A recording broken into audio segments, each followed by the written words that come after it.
الرحیم. زه غواړم چې تاسو ته یو شعر وړاندې کړم، هیله مو ده چې د زړه په غوږونو یې واورئ. خبرې دوه کوم مخې کوم پخې کومه له ننګرهاره کندهار پورې نارې کومه. خبرې دوه کوم مخې کوم پخې کومه له ننګرهاره کندهار پورې نارې کومه. زه یې سړی هیلې کړې له کرکو نه پناه ودرېږئ. زه یې سړی هیلې کړې له کرکو نه پناه ودرېږئ. ولس خیر د اوسني نظام تر شا ودرېږئ. ولس خیر د اوسني نظام تر شا ودرېږئ. د صبر کاسه مو شوه نسکوره ورپتا ولې. د صبر کاسه مو شوه نسکوره ورپتا ولې. صبر پکار ده، حوصله پکار ده، وخت پکار ده. چین هم همداسې 30 کاله رسمیت نه لرو، دې نړیوال ته هېڅ اهمیت سیاست نه لرو. چین هم همداسې 30 کاله رسمیت نه لرو، دې نړیوال ته هېڅ اهمیت سیاست نه لرو. که نظر وکړو لوړ فکر او خیالات دا یوز، چین پرمختللي حاصلات او محصولات دا یوز. که نظر وکړو لوړ فکر او خیالات دا یوز، چین پرمختللي حاصلات او محصولات دا یوز. دا ځل څرګند ده په زړه کې دمه شوې ده، رب رسیده دا ځل پګړکه اراده شوې ده. رب رسیده دا ځل پګړکه اراده شوې ده.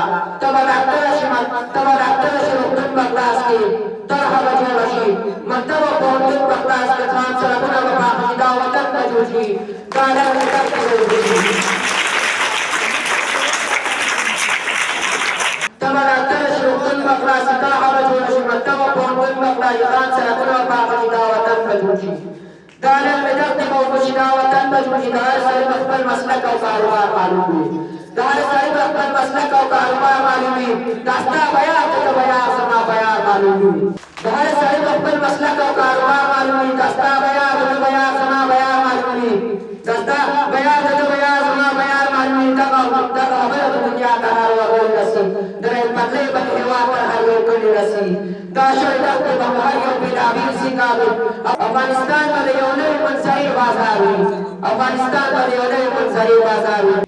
ازادي شوې د تلو د راتلو لارې، روانې شوې د وطن د جوړولو چارې. د ریالونو مهم یو څه مشتریان راجذب کړل، فرمان مو وخوړ، قسم پیسې مو وګټلې، په دې پیسو مو کور ته وړی وړل، غوړې وړل، خپلې لیلا ته او بسرا او شنه بنګړې وړل، خپلې لیلا ته او بسرا او شنه بنګړې وړل. ستاسو خوښېږي چې یو بل لره دام جوړ کړو، د بل په وینو ځان ته کور جوړ کړو، مقام جوړ کړو.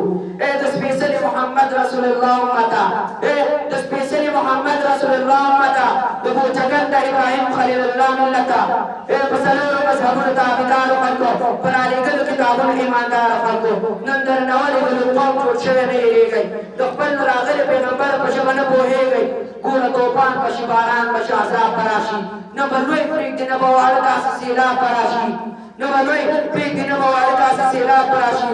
لکه د مچ په شانتې سر به ټکوي، وخت به تېر وي، راتاو څنګه شم د دې لارې مسیر نه سخت تېرېږم، د راتلو خوب د تعبیر نه سخت تېرېږم، د راتلو خوب د تعبیر نه سخت تېرېږم.